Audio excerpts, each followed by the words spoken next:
Greetings, fellow investigators, and welcome to our video podcast, Into the Darkness, where my friends and I play the Call of Cthulhu role-playing game. I'm your host, Tom Rayleigh. The scenario is called Fragments. It was written by Steffen, Schütte, and it's translated into English by Pascal Breitenfeld, who is also our game master. And this is episode 4. Before we begin, we do have a new patron. Oliver Lumiere has pledged £4.50 to our club. Thank you so much, Oliver. Our recap will be given by Steve Anderson as his character, Walter von Ehrenberg. So, without any further delay, let's begin our journey into the darkness. Steve? From the Journal of Walter von Ehrenberg. At the request of the wife of a missing German language professor, Professor Erling, we have taken the train to Seehausen. The young man on the train made some small talk with us. We asked where we were going. His father owns a factory, but he's going back to organize a strike at the factory. He warns us to be careful of the mayor. Mr. Prinz and Mr. Lack woke up from sleep on the train. Mr. Lack spoke about having a dream related to Rapunzel. There were also 2 kids on the train with the woman, their aunt, telling them fairy tales. She tells the story of the fisherman and his wife. The lake in the story is the lake in Seehausen, and the story is changed. The fisherman gives his wife to the fish, who then takes her under the water. We see a horse cart with bags in the back, driven by a man dressed as a colorful harlequin. The cart's driving parallel to the train. The 2 girls call up the figure, the Sandman. As he drives away, we felt like he was watching us. At the railway station, we saw a wanted poster for the professor related to Miss Berndt, the student he was traveling with. She was found in the municipal pool, Redikolk.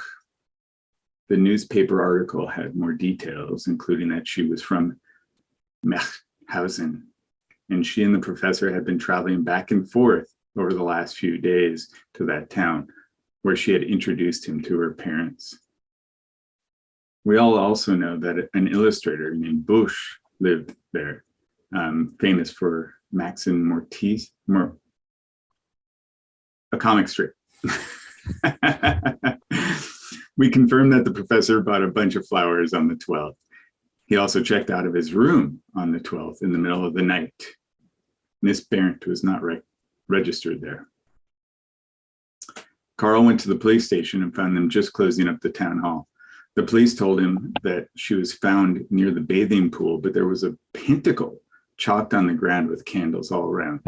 She visited her parents, and we believe the doctor could be there as well. Or I'm sorry, that the professor could be there as well. The doctor couldn't find anything wrong with her. No cause of death. We also learned that there are 2 missing children, a boy and a girl, that went missing near the woods on the eastern outskirts of town. They've been missing since yesterday. After all this, Daniel and I took a walk around town. We headed out to the pool, but stopped at a Jewish cemetery on the way, looking for the stone of Friedrich Fritz from the letter.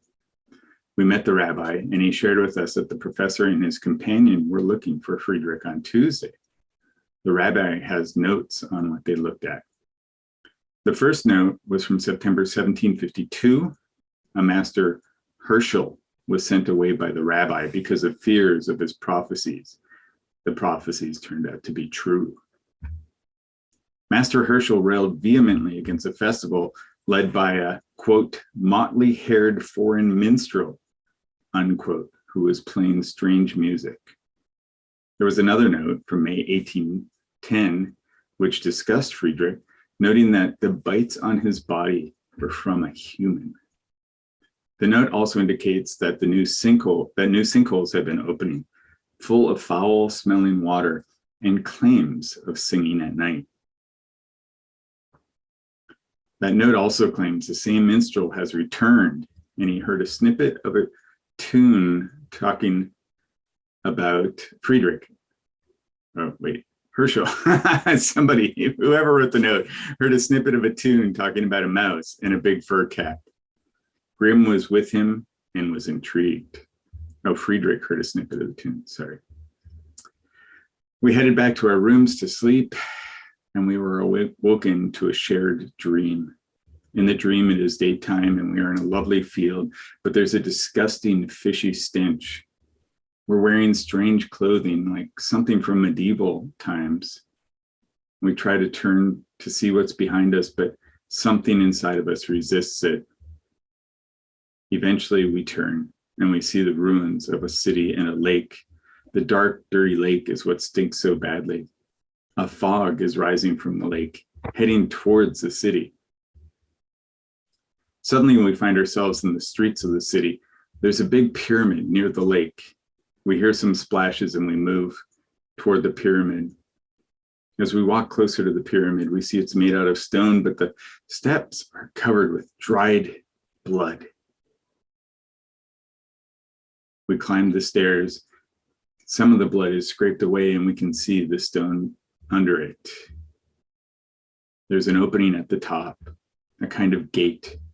Looking down at the lake, we see hundreds of human-sized figures in the lake. And Dr. Prinz sees a white city in the distance. We walked into the pyramid. It's a bigger hall than should fit there. We walked into a bigger hall than should fit within the pyramid.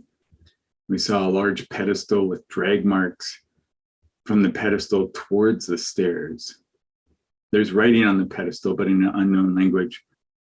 Dr. Prinz, Daniel, and I intuit the name Bokrog in the writing, and that he was a great god of the lizard people. It could be that a statue of the god was dragged away. Daniel finds a large coin with the image of a strange thing with scales and a broad mouth. It's Bokrog. And then we awaken back in our hotels, early Sunday, the 16th of May. Okay. Thank you. You all wake up and are a little confused. Basically, you assume it at first to be early in the morning, but as you realize it isn't all that early. Actually, you've all slept in. And so I guess you'll convene at the hotel restaurant and have a late breakfast, like 11 o'clock. So you can make plans what to do on this day. It's a nice sunny day. Just first thing, of course, you were all in my dream. Should I assume the impossible? You were in my dream. We were there. Compare details just to make sure we're thinking the same thing. Was there a pyramid? Yeah. I don't remember ever smelling anything in a dream before, let alone anything so awful as that water. I don't remember being able to see a you guys had the reflection in same a dream? We're touching on something very dark and very Ancient. mystical. Oh, I definitely have to send a note to my friend Carl Jung about this one. Yeah, our unconscious is collected. The gold piece you found, I didn't get a look at it. It was I think I only saw it for like a few seconds, but it was I think it had like reptilian features, scaled, arch It mouth, said- God. It said Bullrog? Is that right? like Bokrug, I think. Bokrug. Bullrug? It's an odd Oh. name. What's a Usually- Bullrug? I haven't heard of this. We should look that up, see what mythology it's from. Yeah. Maybe Yeah. it's really old, so maybe it's drifted, but maybe something exists. Usually people put, well, I guess sometimes they put deities on their coins and not rulers. Yes. Romans put deities on coins. Maybe it's I don't know what you would call it, a pseudonym. A lot of the South American rulers had names like, Springing Tiger and Seven Birds, or something like that. Maybe Bowcroak represents the ruler. Yeah, we should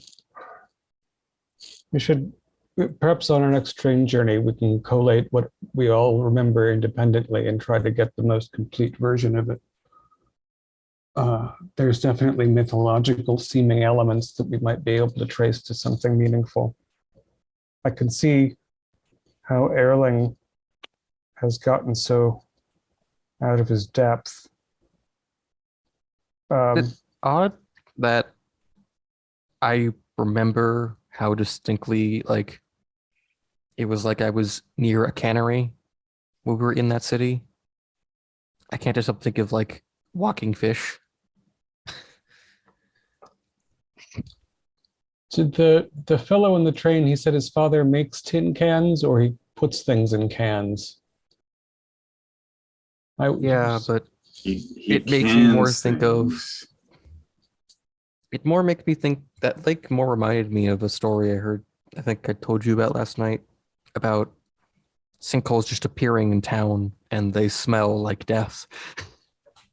That's right, Daniel. Wait, waiter, bring me some brandy. This is too much. It's 11 a.m., Mr. Von Ehrenberg. Well, if you want to. It's medicinal, purely medicinal. Perhaps just a drop in the coffee would be fortifying. Keep it for later. Yeah, the waiter brings you the brandy and coffee with a shot in. Thank you. That is fortifying. Maybe I will have a shot of that. Mr. Henning, I believe you were considering returning to the police station to speak to a grown-up. Was that what I was doing? I'm quite disturbed by the dream. Yeah. The fact that we've all seen the same thing. I know that you described, that the policeman on duty is helpful, but not very thoroughly informed. I don't know that if, there'd be much to learn except whether we could have a look at the pool where Fräulein Bernd was found. For example, we were curious as to whether she was found with chalk on her person or matches, or whether, because we don't know for certain that Professor Erling was with her when this ritual was attempted, if that's what it was. We The seem timeline to we be, had was that the two of them broke in after it closed, and then he left like a few hours later by signing up from his hotel room. we seem to be focusing on all of the details when what we really need to know is, where is the doctor? You know, where the We were professor hired to went. bring him back. Yeah, so well, Daniel, you don't have that coin, do you? As crazy as things have been. It was in the dream. I think I would have woken up No, with it in my didn't. hand. You woke up without coin. I think I would have woken up with my hand if I did. Well, I tend to agree with you, Detective Henning, but on the other hand, perhaps if we uncover the explanation of these mysteries might push us in the right direction, help reveal where Professor Erling is. Because it's obviously this is the same trail that he was going down. So I guess if we followed the same It's trail, true, we we're might find out where he following the went. same rabbit trail. and honestly, I think the only things we know now, the only ideas we have are the flower shop, which we've already spoken to, and the fact that he and she went back and forth to Mechthausen. But I can't imagine the police aren't keeping an eye on her parents' house where she lies sleeping. We also have the information that Daniel and I got at the at the cemetery related to the minstrel. It could be similar to that character in the cart we saw.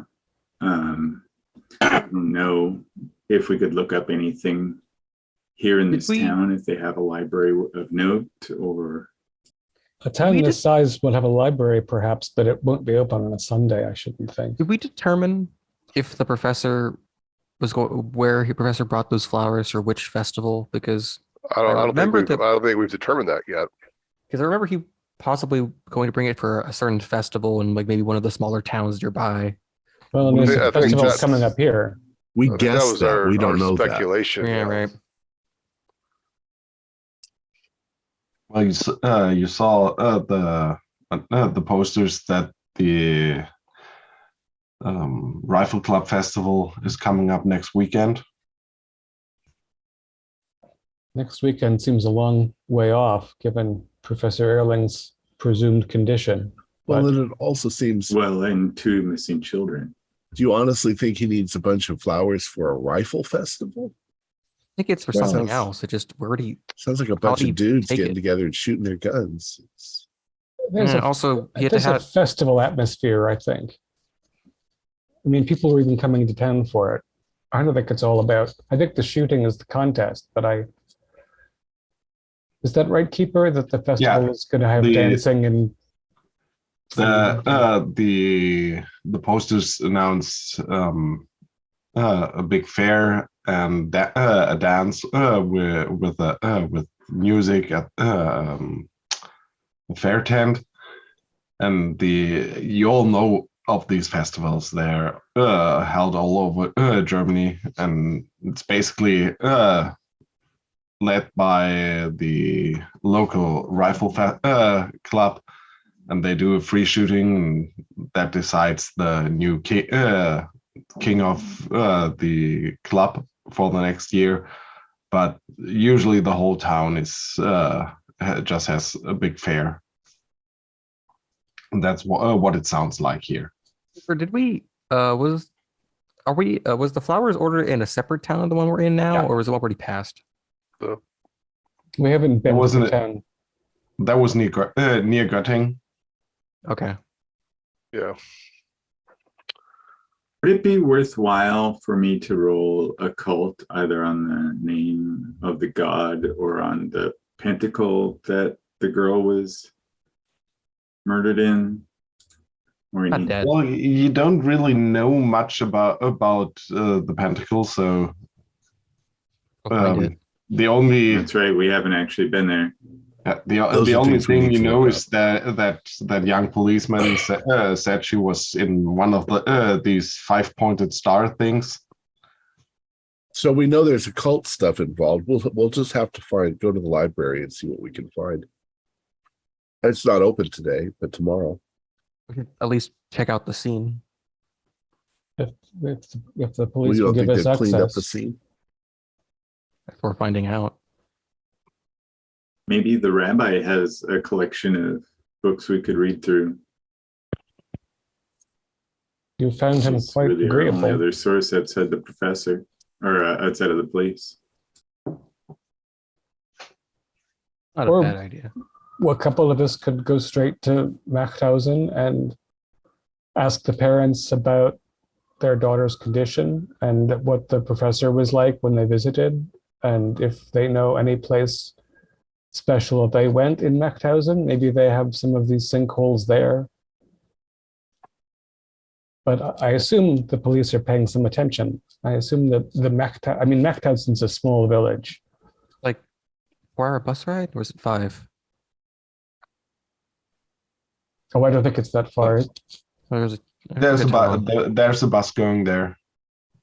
Right, there are a few buses. But it's once a day, right? 3 times. Oh, it's several. 3 times. Yeah. So you can get there and back in one day. Yeah, that's no problem. Well, at least if you take there's one in the morning, one around noon, like 1 o'clock. The clerk at the train station said, and one in the evening. So if you take the last one, it might be a problem. But if you go on the one at noon, it should be probably be We check possible. if we look into the municipal pool and see what we find, and then look into that, and then take the take the noon bus. We can check back out there for a few hours, and leave on the evening bus. I agree that visiting the family of this poor girl would be a prudent course of action. Pardon me, I'm going to step over and speak with the concierge to find out if he knows about any libraries or anything. Well, we have there is the school library. We don't. That's basically like the public library we have here. What can we get access to the university library? School, the high school library. Sorry. Oh, I thought there was a university. I don't think it would be possible on Sunday, but maybe if you talk to one of the teachers. Oh, yeah, sure. I doubt they'll have books on the occult in the high school library. Or if they have, Local, however, yeah, not high school. right. I wonder if they would have a collection of local fairy tales, but we might also try phoning the library at the university at Göttingen, at least to see if there's some record of what country or time period there's a god or something called Bachrog. Remembered. The guy that ordered the flowers said the professor was with Miss Burnt when he left with them, which means he used them before he left that morning, which means there's have to be somewhere before they found Miss Burnt. Did he say that he was with someone when he picked The guy that flowers? the guy that gave him the flowers, I think, said that. I believe so. Yeah. Come again? Did Professor Erling pick up the flowers with a female companion? No. He when you phoned them, the business owner said that he ordered them in the morning by phone, and came in the afternoon to collect them with like a horse cart. Was like A strange cart, yeah. Yeah, well, not strange, but like used for fairgrounds. But he was alone when he picked them up? He was alone. Okay. He didn't say anything about the companion. Oh, yeah, okay. He did. That sounds like the cart we saw the Harlequin in, the Sandman. Well, he more or less described more like a closed cart, like a shooting booth or something. And the cart you saw on the from the train was like just an open cart. We could ask we know that the rifle fair is this coming weekend, but perhaps there is another small village fair before then. Because he has to have gotten the cart from somewhere. Well, he rented the cart or bought the cart, but why did he get it in the middle of the week for next week's festival? I guess because he wanted to buy all those silk flowers the man had. Why was he up closer to Göttingen when he was down here just the night before? That's the problem. I personally think it'd be a great idea, Hans, if you call one of your contacts to see if they can find something out. I mean, the more information we get, the better. But I do think we should take the bus today and go visit those people. Maybe we'll have access to more stuff tomorrow. Oh, yeah, and it's not actually that far away until the early afternoon bus because we all were in that pyramid for so long. We slept the morning away. We can't even get the early bus. Maybe, I guess, we go to Munchausen and I guess investigate there for a bit. And then on the way back, we can see what else we'll do with our time before we sleep. Unless some of us want to go to Machthausen and some of us want to stay here and deal and inquire further with the police. I'll visit the family in Mauthausen. I don't think we have enough information yet to draw any conclusions. However, I'm thinking what the most important thing here, we're trying to retrieve the doctor. So based on the stuff that we have so far, where do you think the doctor is going? What is his reason for all of this? He's trying to find information out on those Brothers Grimm stuff. That seemed to be his paper, right? The stuff that he was writing about. Yeah, which I think is about to prove these alternate tellings had a cultural backing. And then Well, maybe, that's I what guess, he'd be trying to look for, is also where a the tie origins into of the story. the incident that led to Fritz's death. I think that might be incidental because the death happened 100 years ago. Yes, but it's related. I'm They trying looked to into think it, if we can find a way to get ahead of the professor and head him off at the pass wherever he's going. We could jump ahead a week in time and come to the festival, unless he's going to another smaller festival. But the flower cart suggests that he's planning something, and the records that the rabbi shared said, that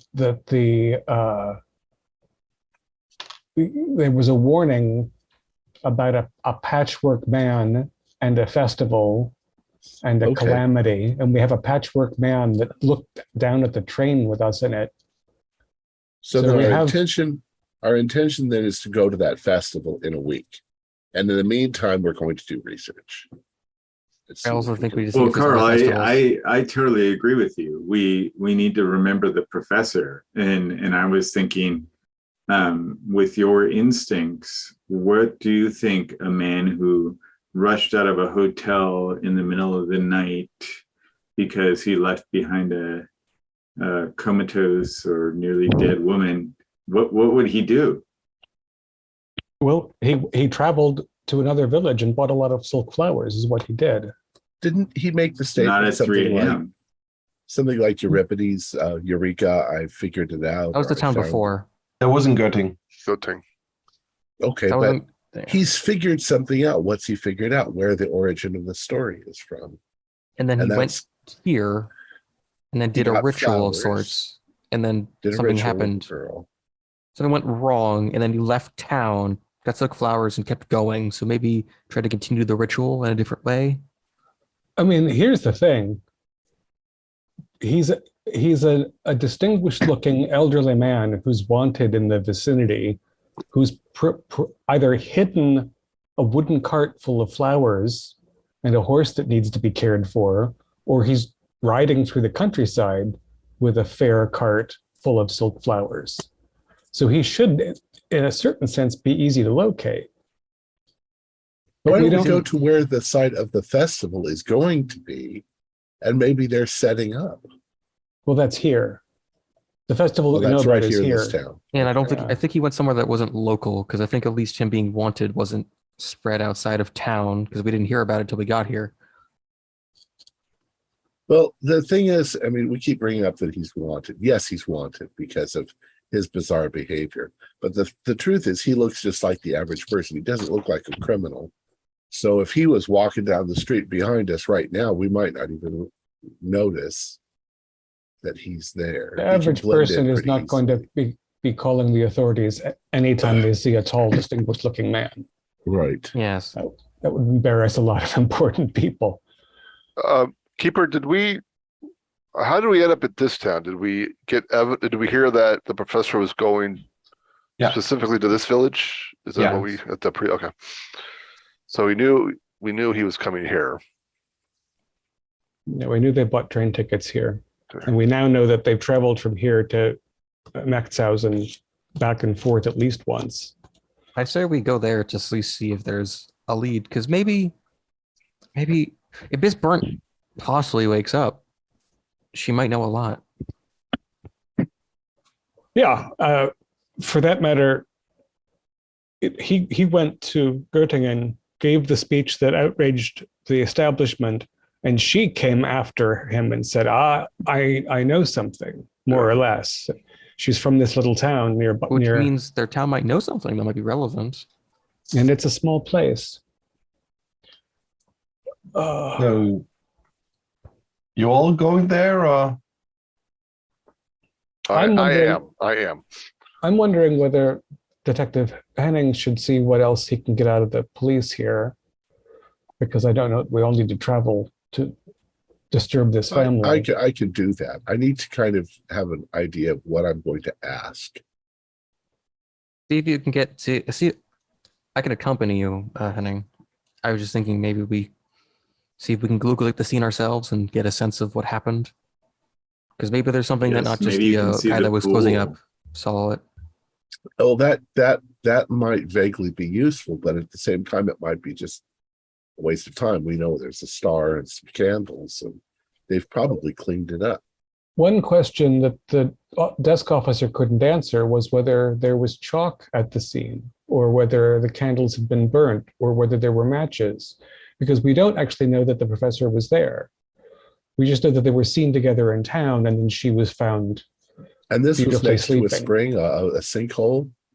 A former sinkhole that's now a public pool. Multiple sinkholes, I think, keep forming it. Does the public pool have a bottom to it, or is it part of the system where it's connected underground? Well, you don't We'd know. have to go look. Okay.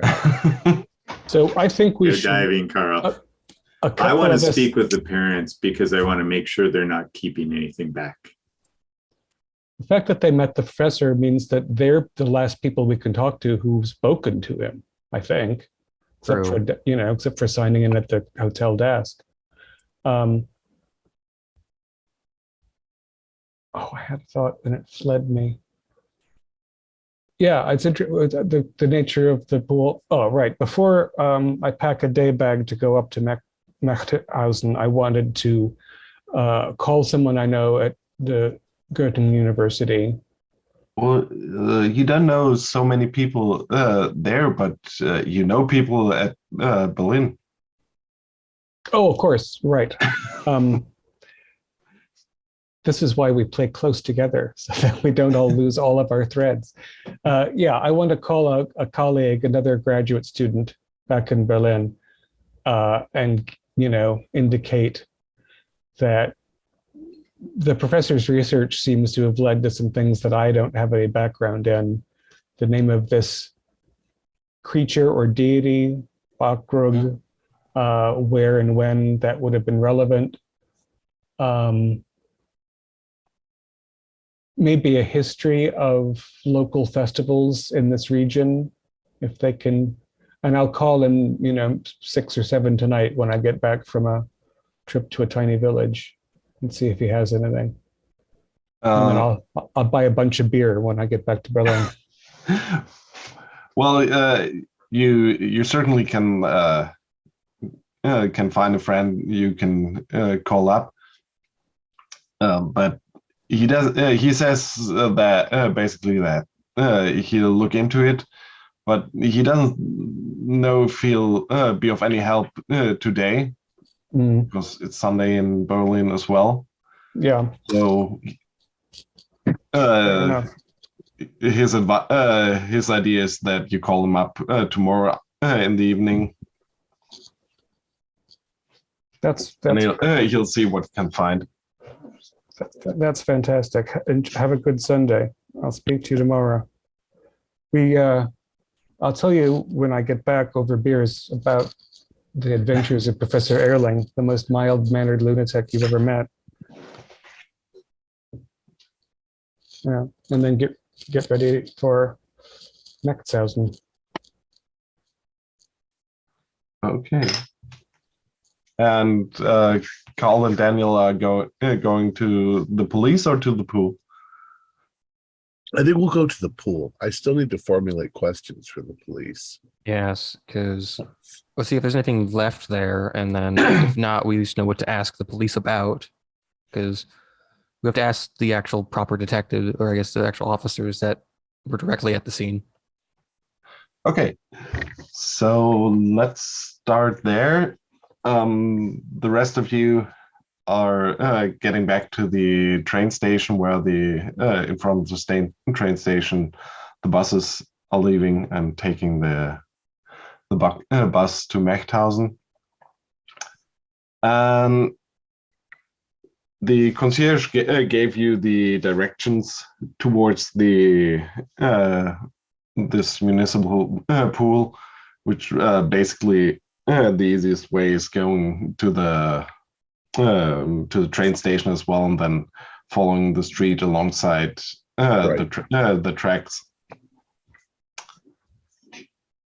The area is basically on the outskirts of the city center, and it seems to be a little some bushes, and there's a high wooden fence that walls in the area. There is an admittance gate, and you see a sign at the gate which says closed, season opening on 1st of June.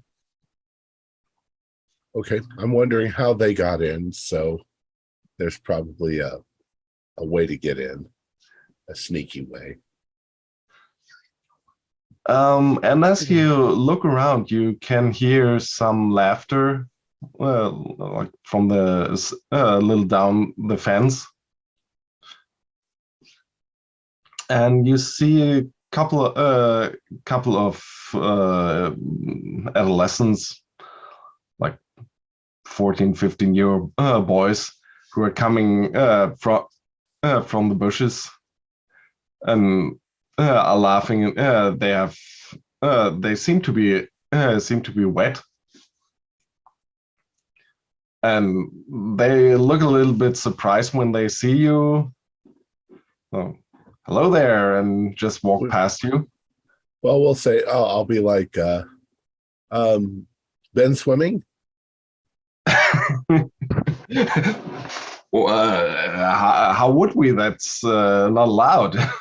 We're not here to read you the riot act. We're actually investigators, and we're trying to figure out how to get in. How did you get in? We're not going to tell anybody, are you? Come on, everybody knows about it. Well, we're not from here, so we don't. Visitors. Well, there are a couple of loose boards when you just duck down under the shrubberies. Okay. So have you seen anything? Have you seen anything weird in there? Weird? No. Well, there those strange markings that are there. Okay. Somebody drew a pentagram. Okay. Well, you boys have a good day, and I'm Narbengazish. Let's go take a look into the bushes. It's not shock. It's not shock if it hasn't gone away. All right, so we're gonna go look for the hole in the fence. Yeah, basically, it's not hard to find. It's just on the edge of the bushes. There are two boards which are loose. You can just push them aside. Okay. Push them aside and slip through. Come on, Daniel. All right.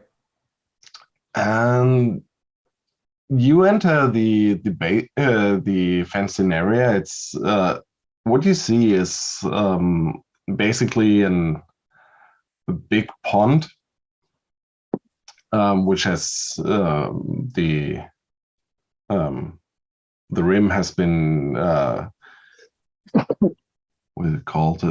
Has been strengthened, so that's not With just cement or yeah, with cement, okay. concrete, Built in the and base. there are a couple of stalls, most likely for changing. To one side, there is like a small wading pool for small children, which is empty.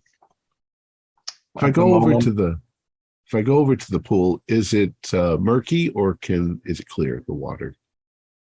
The first thing that comes to your senses is it smells bad. Yeah.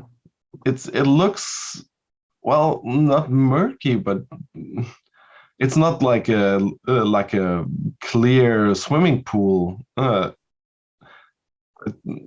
you have this lingering fish smell.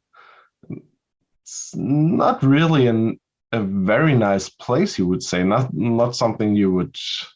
It smells like a pond, not a swimming pool.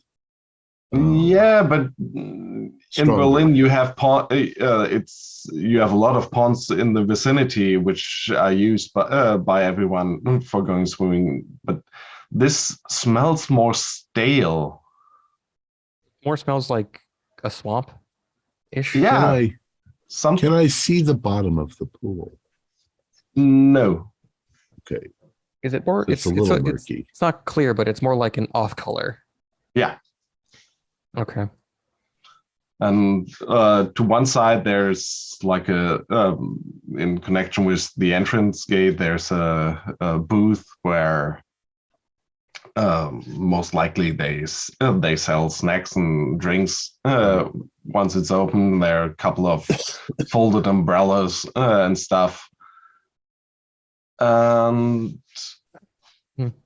Is there do we find the place on the cement where the star has been drawn? Yeah, it's there are chalk marks. They're still very quite visible. It's a big pentagram. Is it a simple pentagram or are there symbols drawn around it? It's just a simple pentagram with a circle around it. It's quite big. How big?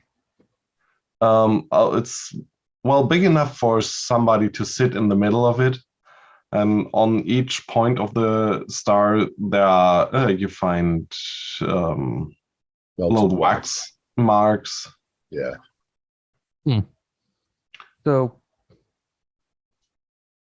I mentioned this last night, but supposedly all of these pools used to be sinkholes that just appeared a few hundred years ago. And I guess they filled them in the bottom, and during the night, supposedly you'd hear the sound of you'd hear singing in these pools. Well, it's very likely that the whole region is honeycombed underneath with caves, and they're probably connected.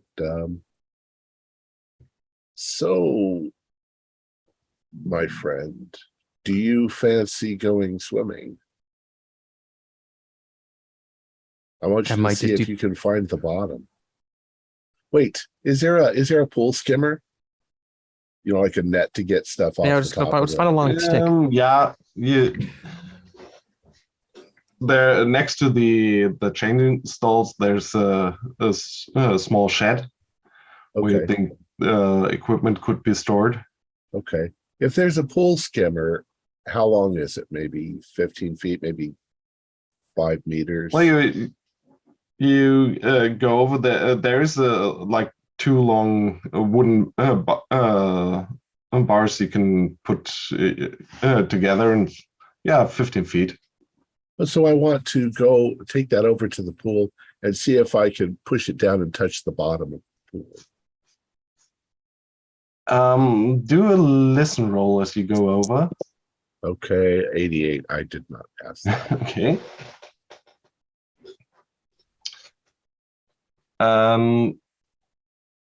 You basically push the staff in, and you don't find the bottom. Wow, it's really deep. Now that I'm here, I only think, and then there's a pentagram.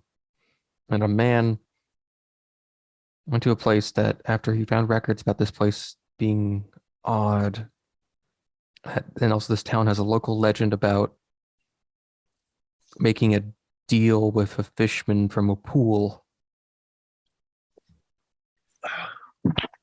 That's If you're still going to go Feels with, like that's what they had in mind. if you're going to go with witchcraft and the occult stuff, you draw a pentagram like that if you want to summon something.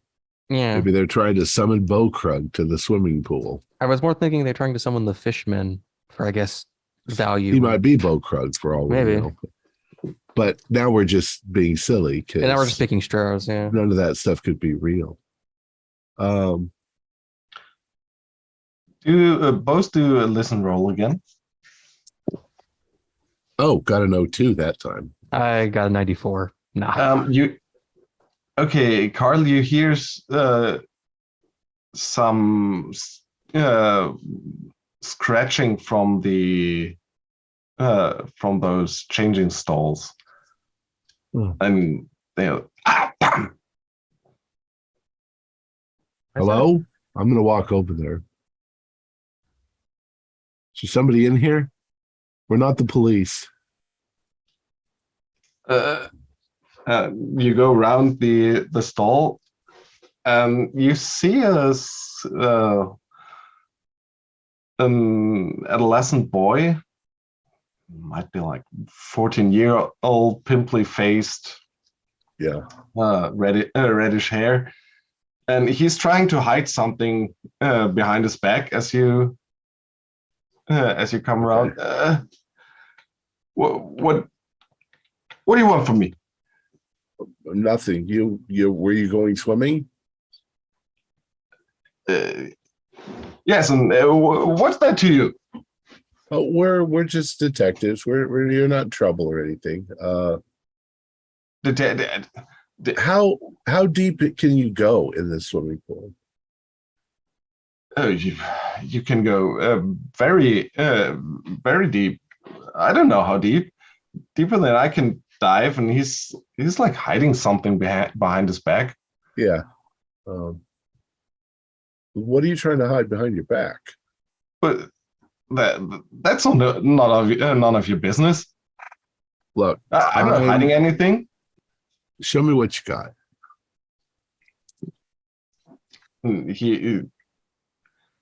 He looks a little panicked and tries to dart past you. Yeah. I will try and grab. Is he wearing clothes? Yeah, he's dressed. Okay. Oh yeah, I'll grab him by the shirt as he tries going past. I started like trying to body block. What do you got there, buddy? So you basically, both of you block him out, so and get a hold of him. Yeah. What he's trying to hide, and as he's struggling, is a small hand drill. Like this kind of hand drill? Yeah, like the one you just. A hand drill? Are you trying to make a peeping hole? Are you trying to break into something? Peeping hole. No, of course not. I'll just hand it back to him. I'm like, boys will be boys. Don't hurt anyone with it. But could you maybe answer some questions? I mean, do you think this pool is connected to other pools underground? Are there caves down there? Can you see them when you're in the water? No. Well, I don't know. No one can dive down anywhere there. It's just too deep. And you know anything about this? And I point over to the star. Well, that's been here for a couple of days. I don't know. Are you kids into calling up, Bloody Mary or spooky stuff? No. All Why are you flying, mister? All right, you can go. We don't care what you're doing. I think your friends already left anyway. Can I have that back? Yeah. Here you go. And he scrambles off. Kids are the same everywhere. They had to make fun somehow. So what have we learned? I think we've learned a couple of things. One is the pool is probably connected. It's too deep for anyone to swim to the bottom of. We've got what looks like an occult ritual that's been done here. It was used a few days ago. I'm curious. I mean, I don't know for sure. I've seen things, on television, old movies and stupid stuff like that. Wouldn't there be a book associated with this in some way? I mean, the person doesn't usually just know the chant off the top of their head. They find some old book, they draw the thing, they read from it. So maybe there's a book that's going to show up at some point too. Maybe we'll have to, I guess, corroborate with Walter and the others when they come back. But maybe he learned it there. Well, so you're basically done there, or you? Yeah, kind of. We should ask the police, I guess, about what they saw besides just the candles and her being unconscious. It's like the mark is on like the rocks and not under the water, right? Yeah, on the concrete next to it. Okay. I'm not always into covering every base, because you talked about spending another 45 minutes to an hour going and asking the police what we can see for ourselves. True. So I think the only thing that's bring up is like this water is very specifically off, let's see if we can find out any statistics on the pond. Maybe they have some records on how this pond's been like. So let's switch to the others. You get to Mechthausen. It's really a very small, town or village. Even village is too much to say. You take the bus that goes towards north out of town and turns onto more or less a gravel road at some point. Are there many other passengers? Sorry. You're the only passengers. And how long is the trip? It's like half an hour. Okay, not far. And is the driver friendly, suspicious, local, gregarious? It's grumpy old elderly local man. Seems to be doesn't seem to be in the mood for working on a nice Sunday. And what's the countryside like between? The countryside gets, as you draw closer, gets more and more extremely rural.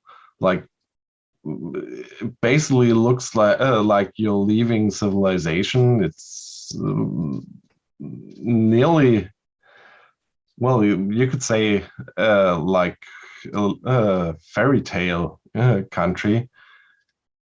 When you get to the village of Mechthausen, there's a sign at the start of the village which says Mechthausen, and someone has written under it, "All roads end here." And so basically it's just a small village green with a couple of houses with a church. There's a shop to one side. You see a couple of kids running around, and a dog lazily in the middle of the street. The bus even had to drove around the dog. So the architecture is very old-fashioned. Yeah, like a village at a time kind of. Yeah, kind of vibe.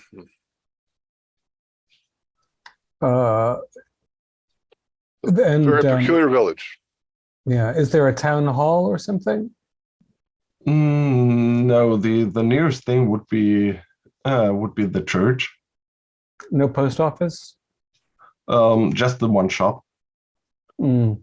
This reminds me of the town near my father's estate in Danzig. Yeah, it's outside of Danzig. very much like that.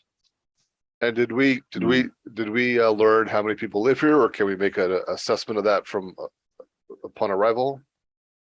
I think we heard about 150.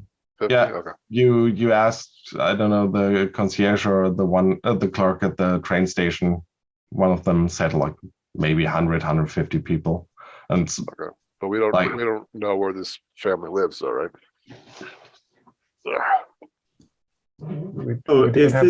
if this is a normal village, we can ask anyone. They all know each other. Yep. So this is Sunday, right? Would they be Yeah. coming out of church at this time, or? Can we hear church services from outside? It's 1:30. No, church should have ended before. Mhm. Probably too small to have a Catholic church with a later mass. No, just the one. Protestant church. All right, well, we saw a few kids, any adults? Yep. Walking Yeah, around? there are also a couple of adults, a woman just getting out of this shop. I'm sorry, what's the name of I the walk over family to that her. we're looking for? Breck? Is it Breck? Bernd. All right, well, I'll follow Mr. Von Ehrenberg. Good afternoon, young lady. I'm visiting to speak with the Barents. Could you direct me to their home? They're expecting. Which Barons? There's The farmer family, Bernd and the tragic young girl. oh, you mean Anaro's parents? Yeah, Exactly. they I'm a live. specialist in mental health, and we're going to visit with them. Oh, God bless you. That poor thing. Well, bless you, sister. you just take the road over there, and it's the last farmstead. It's like a 10-minute walk from here. Thank you so much. So Enjoy is the she? rest of your Sabbath. So is she also wearing like old-fashioned clothing? No, it's time, just usual clothing. And as you walk down the gravel road and pass one farm building, you see a man who's tending to a flock of geese. And at the end of the road, there is a small farmstead. It basically looks very well kept, clean house. And as you enter the farmyard, a woman in her, what would it be, late 40s, early 50s, comes out of the house. She's wiping her hands on her apron. Can I help you? Oh yes, hello, Fräulein. My name is Walter von Ehrenberg. These are my friends, Mr. Lack and Mr. Prince. I'm sorry, Mr. Prince Esquire.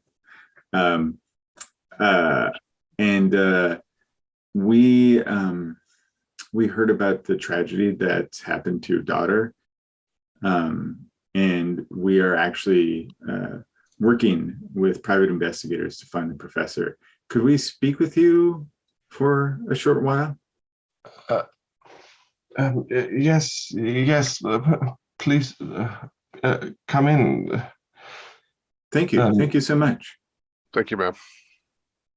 She seems very worried, and she leads you into the house, into a living room. Well, you. What can I help you with? We're very in distress and upset with what happened to our poor girl. How is your I'm daughter, so ma'am? sorry. Is she improving? No, unfortunately not. Why? I think we'll have to get her to the hospital. After all, she's well. It's hardly possible to feed her anything. She won't really take any food. She's just lying there. Does she open her eyes? Does she look like she? No, not at all. And when her eyes are so scary. It's like she doesn't have any pupils anymore. I'm not a doctor, ma'am. That seems very unusual. The doctor said her eyes are just turned up so far that you hardly can see them, but it's so scary. But she breathes regularly? Yes. Her color is still good. Well, she's getting so weak and thin. We understand that your daughter brought Professor Erling to visit you before all this happened. Is that so? Yeah. Yes. He seemed such a nice man, such a distinguished gentleman. Yes. He didn't seem in distress himself, or aggressive, or no, not at all. They both were quite excited. They said they were working on some research, and they visited the parish house, and Anne-Rose was there a lot as a girl. But, yes. We're hoping that when we find the professor, he'll have some solution to this unnatural condition that Anna Rosa is in. Do you think he has something to do with it? The police seem to think so. As far as we know, the police only believe that because they'd been traveling together, and it was unusual. They met at a university discussion, and it seems that Anna Rose knew something the professor was interested in, and they, as you said, they were very excited to figure out some historical mystery. But we don't know that the professor even knows of Anna Rose's condition at this time. We're not certain where he is or what happened. Ma'am, did the professor mention any other possible destinations, other villages, or well, fairs, town fairs in this area? They were talking about the upcoming festival in Seehusen, but I don't know why, but and they visited, as I said, they visited the parish house, and oh wait, I want to bring that to the police, but I didn't get around to it. He left a small notebook. Small notebook, you say? Could you maybe get that to the police station? That would be so much help. We're going back to Seehausen this evening. We'd be happy to. Wait, I'll get it for you. Thank you. She leaves and she comes back and hands you a small leather notebook. Do you want to talk while she's out? Ma'am, I'm sorry. Is this a notebook that belonged to the professor or your daughter, or? No, that's the professor's. Yes, hopefully it will help us find him. Would it be very intrusive if we could perhaps have a look at Anna Rosa and see her condition for ourselves? I'm curious Actually, about. yes, I wanted to ask that because I do have some training in mental health, and perhaps I could help her, perhaps hypnotize her, or to perhaps bring her back. Please, if you can do anything to help her, yes, please. So she leads you up to the stairs, and I'm sorry, Jeb, has she mentioned a husband in the picture at all, or is she? She hasn't mentioned she hasn't mentioned him, but you see a photograph of on the sideboard of her, a man and a young girl. Well, that could probably be Anna Rose. So she leads you up the stairs into Anna Rose's room. It's like an attic room. It's quite bright. The window is open, but it still smells, like a little bit like a clinic. Like there's a smell of illness and in the air. And the girl is beginning mid-20.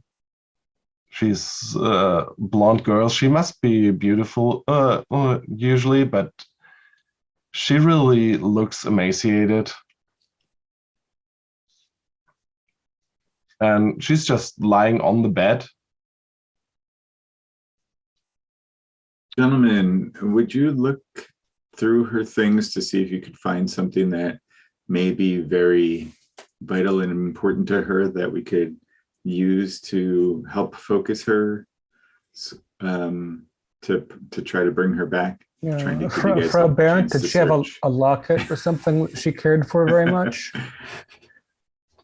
Or perhaps a notebook, or yeah, sure. She gives you a small. There's on the nightstand. There's a small necklace with a pendant on it, and small cross. It's the right side up before you ask. So okay, time out. I'm sorry, time out. So what do we know about the daughter? So we know she was a college student, right? Yeah. And we know that she was studying folklore as well, or are we still not entirely sure? Folklore was a big part of her studies. All right. What you heard. And there's a couple of books on the shelves, paper on the desk. Does she have a bookshelf? Yeah. I want to look over the bookshelf. What kind of books? Well, there's a lot of folklore stuff, especially there. You look through a couple of them. There's a bunch of books connected to primitive region, primitive belief systems. You find a book about Australian Aborigines. There are a lot of notes connecting, especially to the Australian people and about their beliefs in the dreams and dream time. Dream time. Well, if there are any books with like dream in the title, like on the spine, I want to pull it out and flip through it. Yeah, there's one. I will take a closer look at it. And I think he's snooping and Walter's going to attend to the girl, I'll sort of chat up Frau Baird so that she doesn't feel distracted by this stuff. Ask about Anna Rose's youth and Herr Baird. And well, she basically tells you she was always a very bright girl, and she was always around the parish house, and she loved to look through the old documents and sketches that were kept there. And the old priest who went into retirement a couple of years ago always accommodated her. What's the priest's name? I think we'll probably need to speak to him as well. Well, Is he still in the today rectory, or? it's Pastor Lawrenson. He's been with us for, I don't know, 5 or 6 years, and before that it was Pastor Nodeke. He was the nephew of Wilhelm Busch.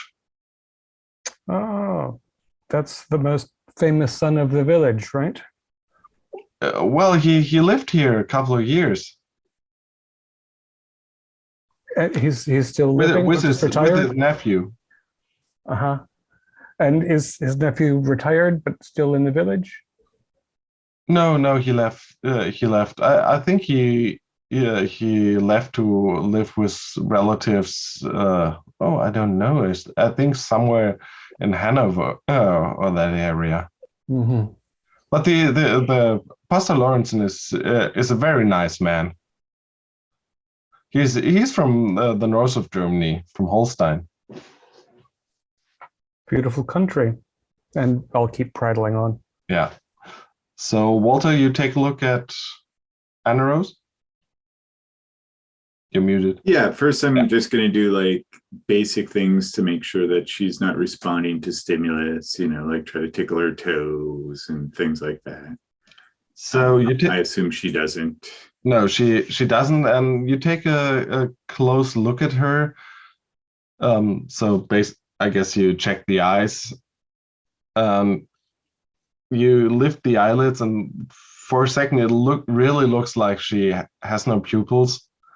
But when you really stretch them up, you can see that the eyes are just so far rolled back that they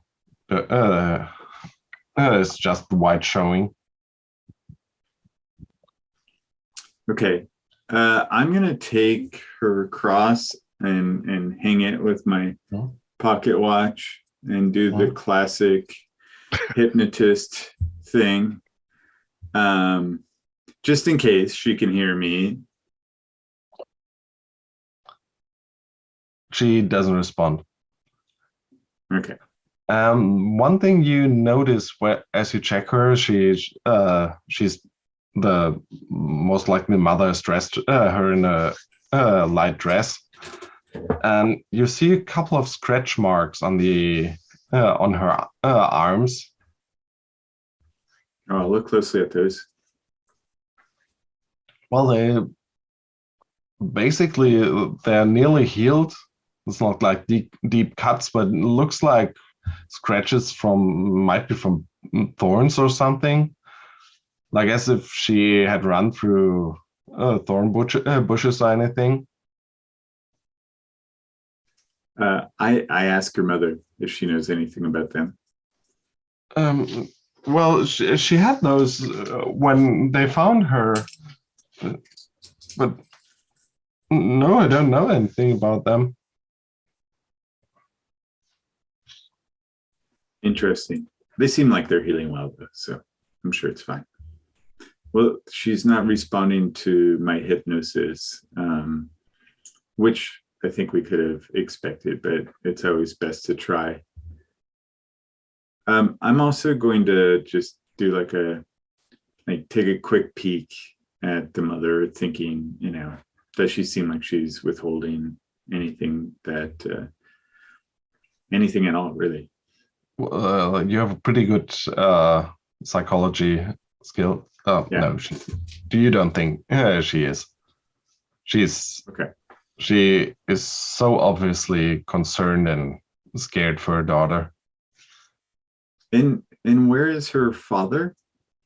Well, he's on the field working. Oh, he's working in the fields. Of course, farmers never have a day off. No, unfortunately not. And I have a question for you as well. You don't know if the professor and your daughter borrowed a cart or someone's missing a cart? No, not that I know of. Okay, because we have experience, or we have information that the professor had a cart full of soap flowers. Oh my God! Whatever did you want to do with them? Have you heard of any close by festivals that might have anything to do with flowers or? Mm, no, the only festival is the upcoming festival in Seehusen. That makes sense. Just, I'm from far away, so, I'm not sure of everything. So thank you for sharing. And I will pray for your daughter. Oh yes. I hope she recovers.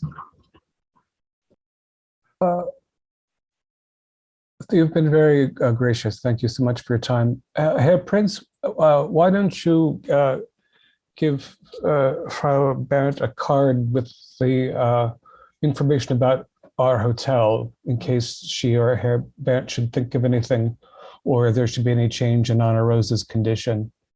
Of So course. you give her the name. I'll pull out my business card and scribble on the back with the hotel. And as we make our way out, I'm gonna your next door neighbor, he keeps geese, yeah? Yes. Is that mostly for consumption or for down or? Well, both. Is he a married fellow? Yes, of course.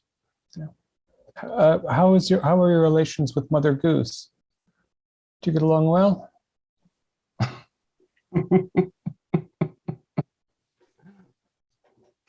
Interesting occupation. It's a beautiful little village. Has your family been here very long? Yeah, we have been living here for generations.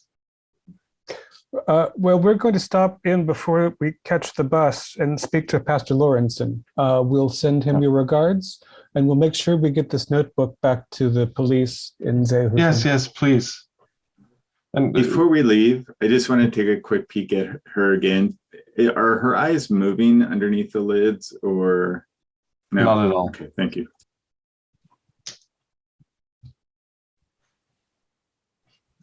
So you're gonna take a look at the book first, or are you gonna go to the? I will assure the mother that I will keep it strictly confidential, and then as soon as we get the bus, I'll pop it open.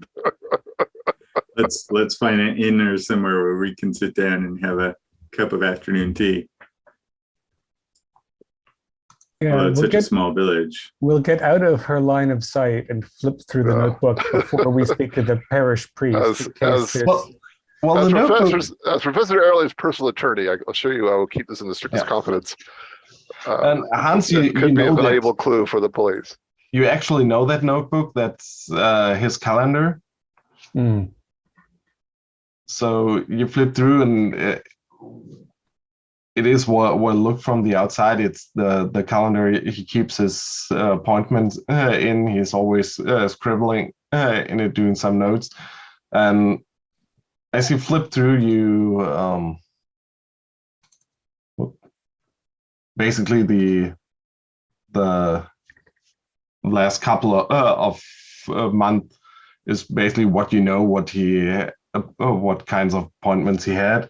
Right. And I guess you want to check the last week. Final entries, yeah. So offend Göttingen, cancel tour, find Brunhilde, 3,500 silk flowers. Doesn't know that yet. So before he left, history is important. Absurd. There's something crossed out. There is no museum. Okay, local history society, H. Schmicke. There's a Schmicke somewhere. Synagogue, Jewish cemetery. All right, so that sounds like Seehusen. On the 11th, he wrote, what is a Hearts Club? Oh, the fellow in the train mentioned that. A local wilderness group. Canceled lecture over in Hanover. Canceled Hotel Golden Lion. Number 5, Parish House, of course. That is why the name of the town sounded so familiar. Maybe one of the letters. What the hell is Devil's Hole? Ms. Bant likes pentagrams. See, I'm not sure he was there. And the last entry is for yesterday or the day before, Friday, lecture Hamburg at the Hotel Hanseatic. Not sure, might better cancel. All right, well, the parish house it is. H. Schmicke at the local history society. Oh, no. So you walk over to the parish house. You flip through the whole thing, and as you knock on the door, middle-aged gentleman in with the typical attire of a Protestant priest opens the door and, yes, my son, can I help you? Pastor Lorenzen, I believe. Yes, it is. We're visiting from out of town. We're trying to help the Barents recover their daughter and find Professor Erling. Oh, come in, please. Come in. Thank you. I just brewed a coffee. Do you want to share a cup? That sounds most refreshing. Thank you. Yes, please. The mother Barent told us about her daughter's many visits to the parish house throughout her life, and it was clearly something exciting that brought her and Professor Erling here. Do you recall what they were interested in looking at? Well, yeah, it's a tragedy with young Aneros.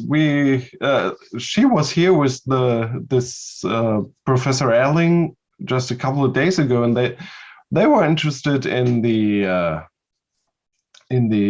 drawings by Willem Busch. And they looked at a couple of original sketches we still have here at the parish house. After we enjoy a cup of coffee, if you could share them with us, we'd be delighted. Sure. Something, they were involved in complicated historical research, and we're trying to follow the trail that sent them wherever it is they've gotten to. And you think that's connected with the young girl's condition? It's hard to see how exactly, but if we put the historical links together, at least we can perhaps determine what exactly it is that happened to her. Her condition is very unusual. So if I can be of any assistance, of course I will. Let me see. And he gets up to gets out of the living room where he's sitting and comes back from his office with a big folder. And the professor was especially interested in this. It's the tale of the two sisters. So there's a series of fairy tale drawings and a poem of sorts called The Two Sisters. There used to be two sisters. I remember it like it was yesterday. One was named Adelheid. She was lazy and full of pride.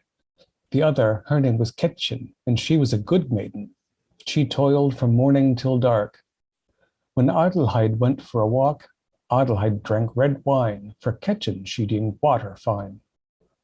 Once the poor Kätzchen should go into the forest wood, there sat at a watery bed a frog, green and wet. It croaked quite unspeakable, God piteous and deplorable. Have pity, have mercy, oh, kiss and embrace me.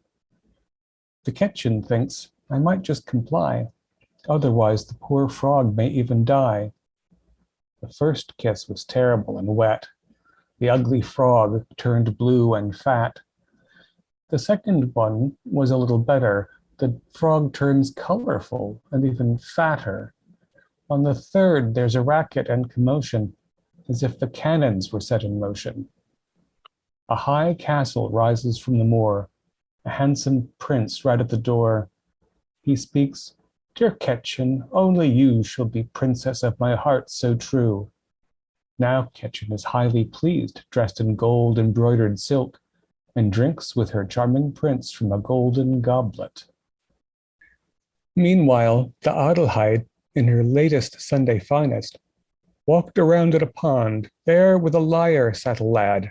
The lyre sounded, the boy sang, I love you, I am faithful, come kiss me, you pretty child. As she kisses him, he turns all green, becomes shaggy, icy cold and scaly. And is, oh shock, the old cold water crock. Ha, he laughs, this one we have, and pulls her to the darkest depths.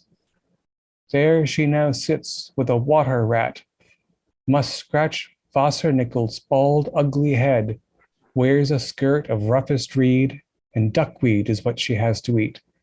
And when she is in need of drink, water is there to the brink. The cold morality of these old tales. And you basically take out those two pieces of paper, they're a little older, and underneath there's a handwritten page.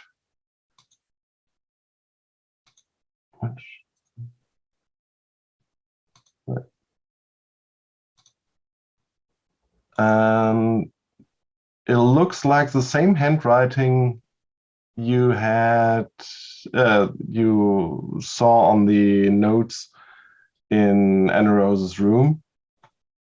The priest is like, oh, what is that? Hey. Part of Anna Rose's study about Aboriginal folklore they left behind, copied from Von Aussprechlichen Kulten. Not too far from that place, on the remains of a prehistoric lake, lies the small town of Seehusen. Its foundation is attributed to the necromancer Pradius Joch, who was experienced in the true sciences and well acquainted with the mysteries of death. However, his actual existence must remain doubtful, since, like so many other things, all references to him were wiped out with fire and sword, and Seehusen was also so thoroughly plundered in 1522 by the Hildesheims troop of the local bishop that only a few references to the times before and the legendary Joch remained. After all, the chronicler met several families who traced their family tree back to this man, and he also took part in a not very remarkable shooting festival, which, however, was also traced back to this man and its traditions. During this festival, the chronicler also had the opportunity to look at the crowning chains that were hung about the king, and he had to notice that they resembled the very coins that his Belgian friend and fellow student, Melchior von Leuven, had told him about when he returned from the realm of the Silver Key. The latter was impressed by an episode told by the inhabitants of Dothor in the land of Nar. There it was said that not so long ago there had lived in that city a miserly and not very popular money changer who charged high interest on his loans and drove many a debtor to ruin. According to tales of old, the man had been very poor and unfortunate until one day he had gotten hold of 2 coins minted in unknown and very peculiar ways. From the day he had laid hand on these coins, the man had become the most successful and richest of all businessmen of the land, and his fortunes had long been thought to be connected with those 2 coins he never wished to part from even for a minute. But being greedy, as was his nature, the man longed for ever more riches, until once on a nighttime stroll, one of his coins slipped his grasp and rolled off the road.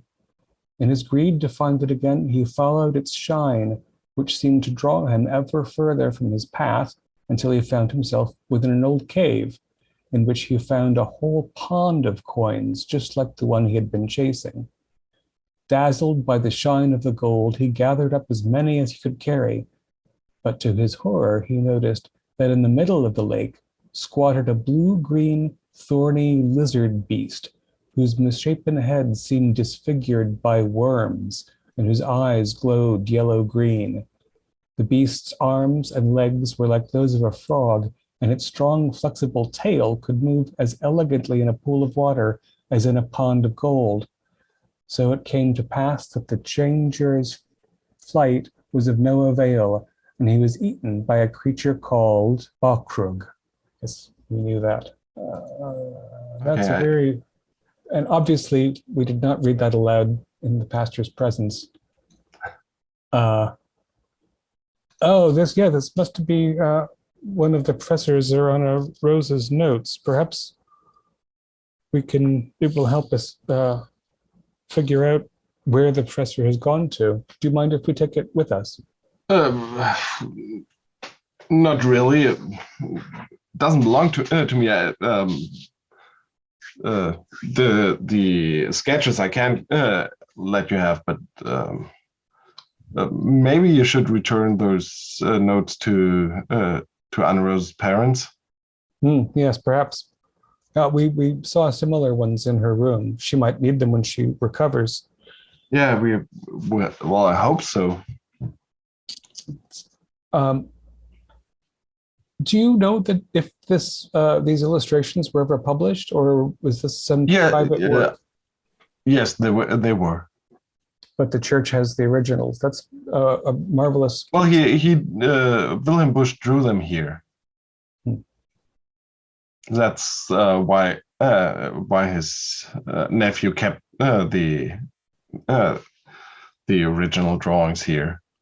And Anna Rose was always very interested in all those things. He shows you a lot of other sketches and papers, but basically that's the most interesting you find. That's at some point you think you would have you're running out of time, or you will not be able to get the bus back to the town. Yes, fellows, if we're going to take these back up to the Barrett place, we should get going. Thank you so much, Pastor Lorenzen, for your delicious coffee and generous sharing of what you can tell us. We're all hoping that Fraulein Barrett will be well again soon.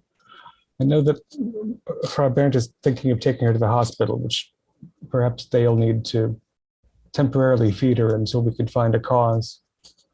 So, last question. Are you familiar with any festivals that require a great many flowers or associated with flowers? Well, don't they use flowers in most of the festivals? Yes. Do you ever go down to Seehausen for the rifle fair? Well, I might go there. Basically, the whole area goes there at one point or another. It's always great fun for the kids. It seems to be a regional highlight, which hopefully we'll be in a celebratory mood next week to enjoy it. So you get back. Danny and Carl, what are you doing with the rest of the day?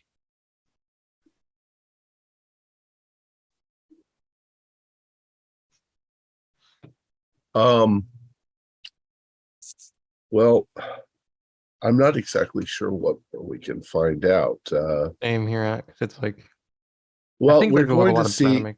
I guess we'll check that, like the municipal records, to see if they have when they were building the structure around the pond. Was it measured? Is there anything they can tell us about it? City Hall. I don't think it might look, I guess, equivalent to a city hall. It's not the biggest town, but They should still have probably have, town like- records somewhere, Yeah. maybe in the church. Well, you guess when you were at the police station last evening, it was within the town hall. So you would guess that they keep archives there. Oh yeah, they're probably still not open on Sunday. Everything's probably closed on Sunday.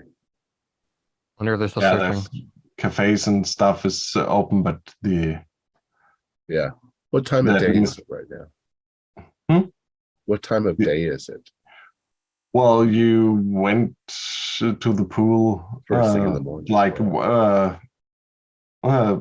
together when the others went to Seus, and so it's after you get back, it's like 2:00. Probably have like 2-3 hours before they show up. Yeah. So, Beer lunch. have a late lunch. Think about what we're gonna do. Probably, I guess we. There's so many things about this that don't make much sense. I mean, usually when you have a festival, if you're going to decorate with flowers, wouldn't you get real flowers? I mean, what are you going to do with all the artificial flowers the day after the festival? Well, is what done? if it's because? What if it's because he wanted the flowers for something that if he got actual flowers, they would have rotted within a week. He had no way to like keep them all watered and taken care of, so he needs something that would be working for something that happened over a period of days instead of just a day. Yeah, it just seems like if they're going to honor somebody with flowers, you don't do it with cheap pieces of plastic and paper. Unless he was going to funny burn there. some of them. Yeah, I don't know that what would to use just that for. stink. And once again, why? Are you sacrificing them to something? But they're fake. They're just paper. Unless it's meant to be decoration for like a setting of a ritual, I guess. But that I don't know what that would go anywhere with. I don't know. I think of church. You don't take fake flowers into church and stick them in there. You get flowers. I don't know. There's something really weird about that situation, but I don't know. I only think of a festival where you line the edges of like the road with flowers for like the pathways. So you're basically sitting outside a cafe and discussing that, and you notice that a group of youngsters are walking by, and you catch them talking about the search party and why they're wasting their time. Why are we wasting our times on searching for those kids instead of getting the town ready for the festival?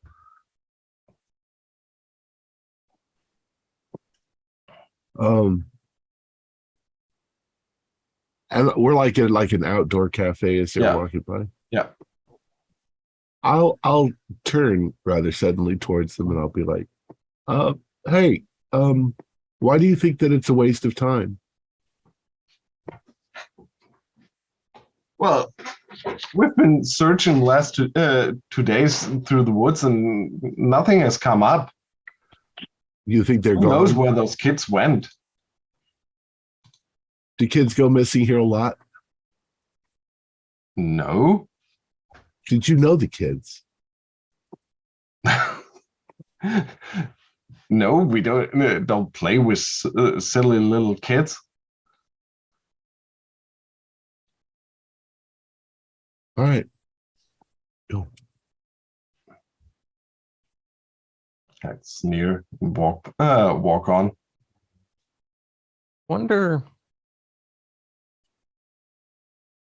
Did they say the kids disappeared near one of the sinkholes, or just in the woods? Near the woods. Yeah. I'm sure there's been fairly thorough searching. The kids probably got caught on something or fell into something, and they'll find them years from now. Why? I'm still stuck on the artificial flowers. Why so many artificial flowers? Are they making a throne, covering it with flowers? Maybe. It has to be for like, I feel like it has to be set dressing for something else. Well, like, it feels like it's a part of a process, a king of the rifle festival. Maybe an older version of the festival. But why would our professor have anything to do with that? That doesn't make sense. Well, he's searching for something that happened over 100 years ago. So maybe he's trying to recreate something from back then. With artificial flowers? Well, I think it's maybe he's trying to do it without having to get a bunch of local flowers, but I still don't know what he'd use it for, and like that many.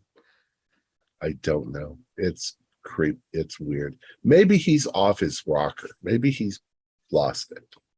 That's my still guess, that he had a stroke or something and he's lost his mind. Unless it was like, unless he wanted to get that many flowers as a gift to something, but where would Here, you, honey, here's a truckload of flowers for you. I was more thinking something obtuse, but yes. So you're basically spending the time discussing. We're just brainstorming of like what we do. At some point, then the others rejoin you. They provide us with a little bit more information. I think that gives us actually a direction. If I could look at the notebook and then. So y'all now have a direct reference to Beaukrug in writing, and that was from our dream before we saw references to Beaukrug. So how could we know that name ahead of time if it's not? Also, Carl, yes, I didn't even think of that. Actually, I have a question for you. So when you, is that like note that talks about the history of the town? What is that book it's referring to? It says it's an expert from what? Like from Brecklick Coulton? Yeah, have any of us heard of that? Should we roll for obscure. occult? Well, if you have occult, you might have heard of it. Yeah, no. Ha! I have. I've got a hard success. Well, you heard of it. It's supposedly von Junst was a writer that lived around the same time the Grimms lived. And it's very infamous occult text. Oh. Okay, there was nothing. It's the sort of thing that would be locked away in the university library. Prince, there wasn't anything that looked old or special on her bookshelf, right? Translation to English would be the unspeakable cults. Yes. So this passage mentions this name of Yoke. Doesn't that the same? Yeah, that's the name of the guy that made that fountain. That fountain we saw. That description of that monster at the end sounds vaguely familiar to the similar to that base that we saw at the pond. Also, it talked about at the festival. There's a king that had these golden coins that had a specific thing on them. 2 coins, right? Yes, and also the merchant had those coins. And we found one of them. And we briefly encountered one of those. There's a chain of coins. I mean, we'll have to compare all of his notes. But yeah. Also, one thing is can we infer that Miss Burnt was maybe just very deep into the occult? Because it seems that she's the one that made that pentagram herself. Yeah, I mean, it's common silly occult stuff like Ouija boards. Well, she also got an expert from the. I perused her bookshelf. She had an assortment of books on folklore, ancient civilization. Nothing stood out as particularly obscure or dangerous. Except that she was interested in the dream time, and she's now asleep. And we have been to this temple in our dreams. Wait. Okay, so this maybe sounds a bit ridiculous, but what if she put herself in a deep dream to explore that city? You mean she's not the victim, she's a willing participant in this ritual? What if she did the ritual to herself to do that?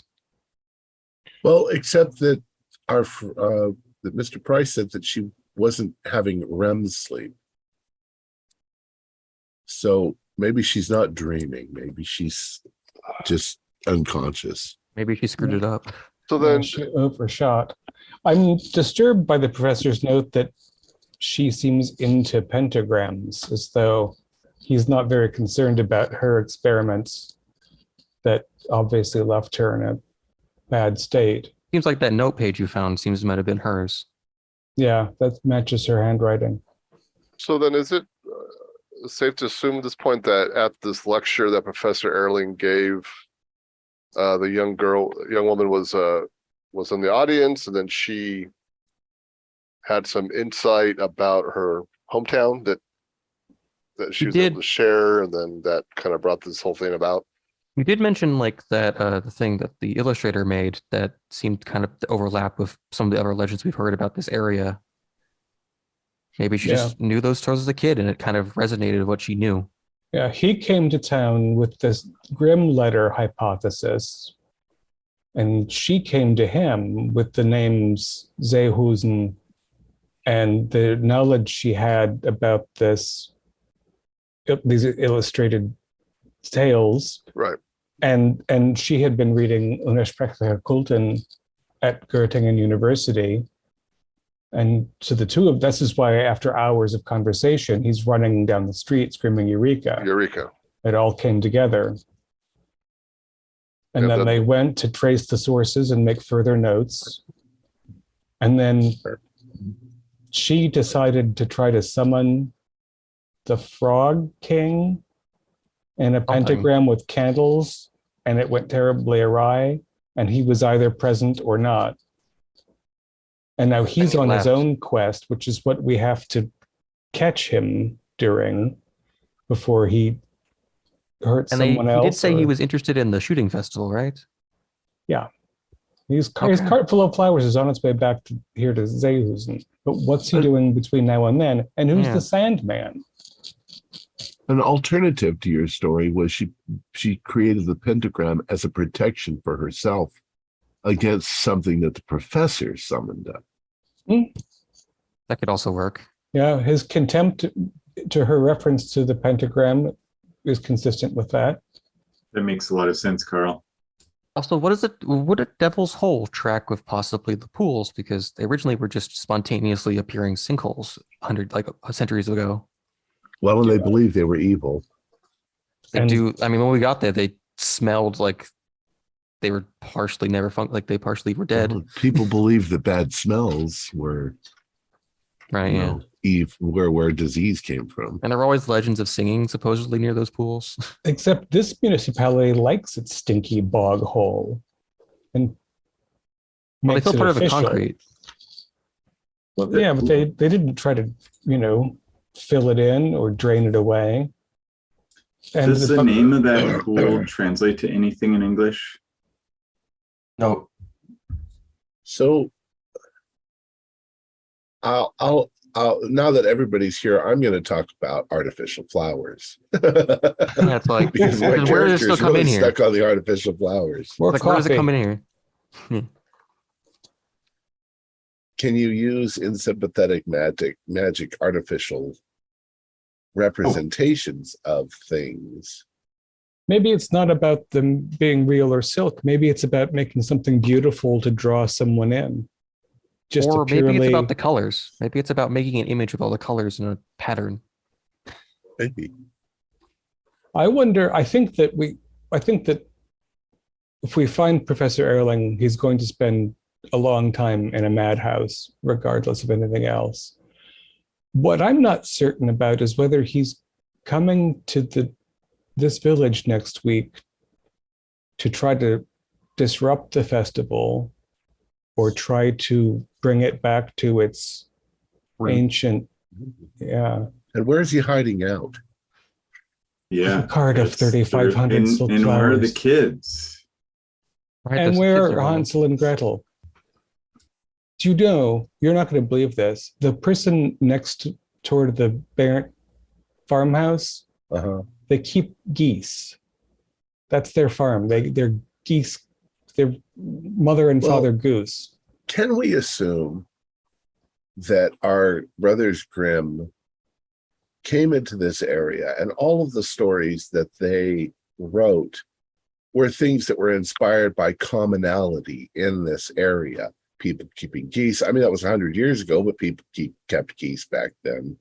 And people had these stories, and people had these fears of the woods, and frogs are nasty, and all those sorts of things. Because we hear different versions of the stories now as we're walking around. Go ahead. I don't know if we already talked about this, but I keep noticing the similarity of their version of the fisherman and the fish, and how it correlates with all the different versions of like the Frog King or like the sisters you talked about a bit earlier, where it's like, and then that dream we had and that lake that smelled very similar to the pool, and also poor Fritz.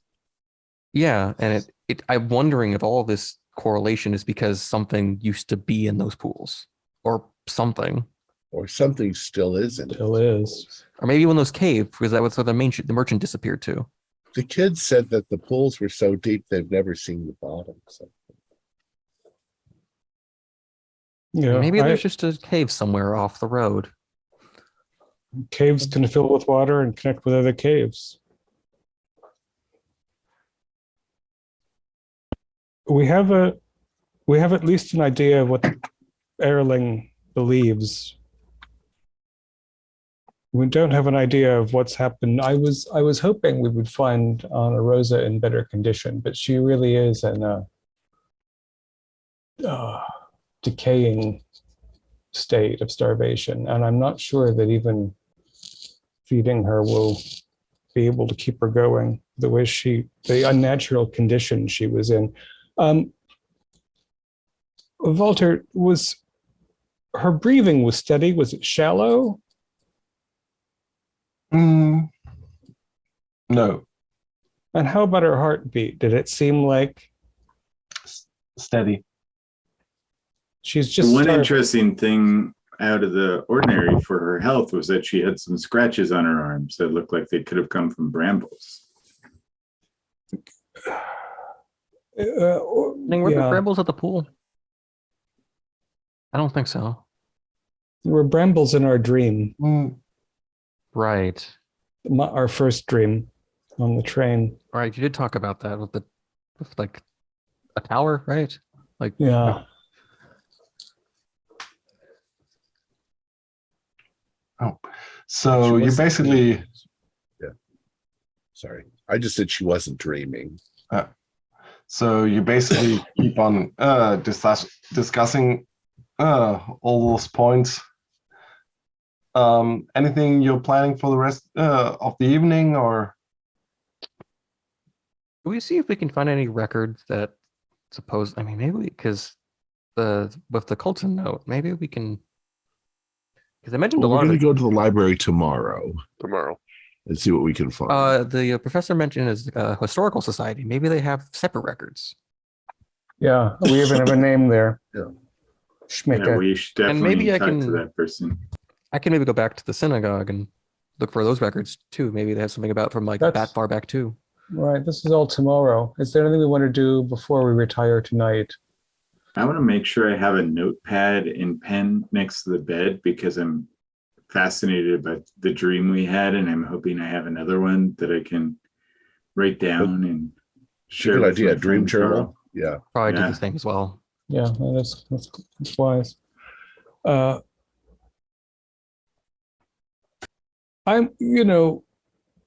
we having dinner at the hotel restaurant again, I assume? After having poured over things in private? Sure. I'm going to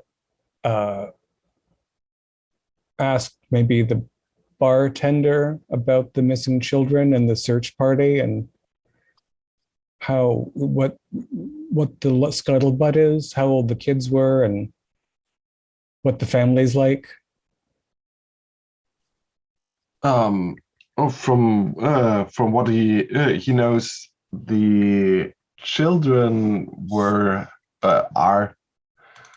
8 and 10 years 11 and 9 years old, and the Fuhrmacher family, they he thinks they are day laborers that live on the edge of the woods. So the kids were probably home alone a lot. Yeah. That's reasonable, but he doesn't know all that much. He heard that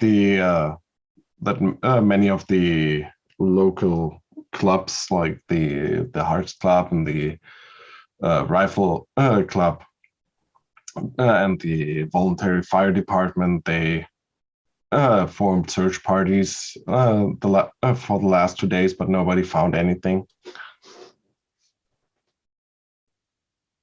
Yeah. We're going to be visiting the Hearts Club too.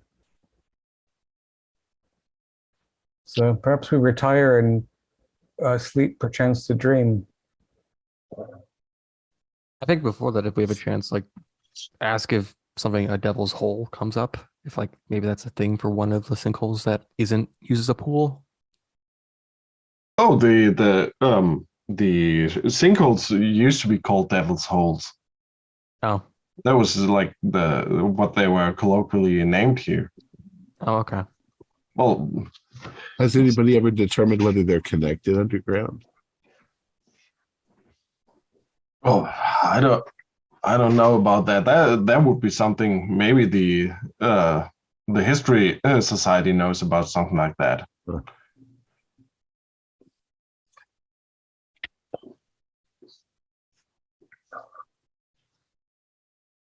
Gentlemen, good night. At May some your dreams point, not be terrifying. at some point you retire. And as you might have expected, you find yourself within those old withered basalt blocks of this decaying city again.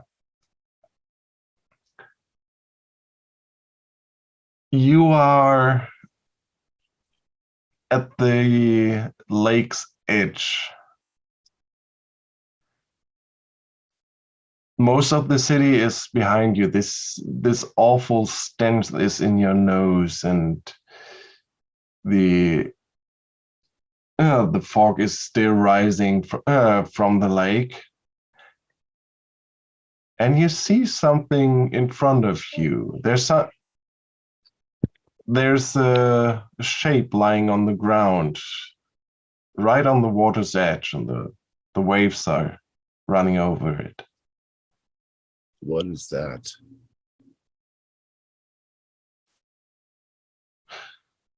think You're going near?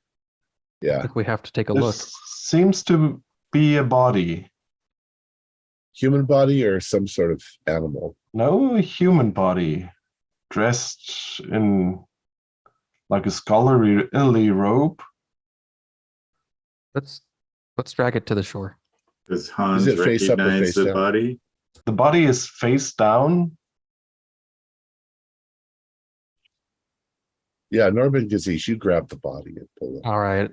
I'll grab the legs, you grab the arms. No, I wasn't going to touch it. All right. Strike I've it out, seen worse. Flip it over. All right.